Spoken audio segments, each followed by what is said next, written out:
CM Siddaramaiah versus ಸಂಸದ ಅನಂತಕುಮಾರ್ ಹೆಗಡೆ ನಡುವೆ ಸಂಸ್ಕೃತಿ ಫೈಟ್ ಜೋರಾಗ್ತಾ ಇದೆ. ಸಿಎಂ ವಿರುದ್ಧ ಹೆಗಡೆ ಹೇಳಿಕೆಗೆ ಈಗ ಮಾಜಿ ಶಾಸಕ ರಾಮಪ್ಪ ಗರಂ ಆಗಿದ್ದಾರೆ. ಟೀಕಿಸುವ ಭರದಲ್ಲಿ ನಾಲಿಗೆ ಹರಿಬಿಟ್ಟಿದ್ದಾರೆ ಕಾಂಗ್ರೆಸ್ನ ಮಾಜಿ ಶಾಸಕ. ಇನ್ನೊಂದ್ಸಲ ಸಿಎಂ ವಿರುದ್ಧ ಮಾತನಾಡಿದ್ರೆ ಚಪ್ಪಲಿ ಸೇವೆ ಮಾಡ್ತೀವಿ ಹೀಗಂತ ಏಕವಚನದಲ್ಲೇ ಅನಂತಕುಮಾರ್ ಹೆಗಡೆ ವಿರುದ್ಧ ಕೆಂಡಾಮಂಡಲರಾಗಿ ನುಡಿದಿದ್ದಾರೆ. ಹಿಂದುತ್ವ ಅನ್ನೋದು ಬಿಜೆಪಿ ನಾಯಕರ ಅಪ್ಪನ ಸ್ವತ್ತ ಅಂತ ಕಿಡಿಕಾರಿದ್ದಾರೆ. ನಾವು ಕೂಡ ಹಿಂದೂಗಳು, ನಮಗೂ ಹಿಂದುತ್ವ ಇದೆ ಹೀಗಂತ ನಾಲ್ಗೆ ಹರಿಬಿಟ್ಟಿದ್ದು ಸಿಎಂ ಆಪ್ತ ಮಾಜಿ ಶಾಸಕ ರಾಮಪ್ಪ. ಅಪ್ಪನ ಮನೆ ಧರ್ಮ ಅಲ್ಲದು, ನಮ್ದು ಧರ್ಮ ಹಿಂದನೇ ಬಿಜೆಪಿ ಅಪ್ಪನ ಮನೆ ಧರ್ಮ ಮಾಡ್ತಾರೆ. ನಾವು ಹಿಂದೂಗಳೇ.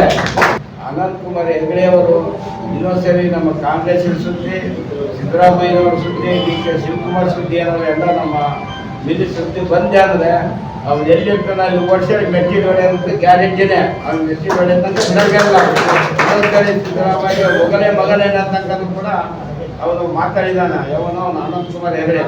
ನನ್ನ ಮಗ ಈ ದಿವಸ ಒಂದು ಎದ್ದು ಹೋಗಿದ್ದ, ನೆಲ ಕಟ್ಟಿದ್ದವನು. ಮತ್ತೆಲ್ಲ ದೇವರಿಂದ ಆರಾಮಾಗಿ.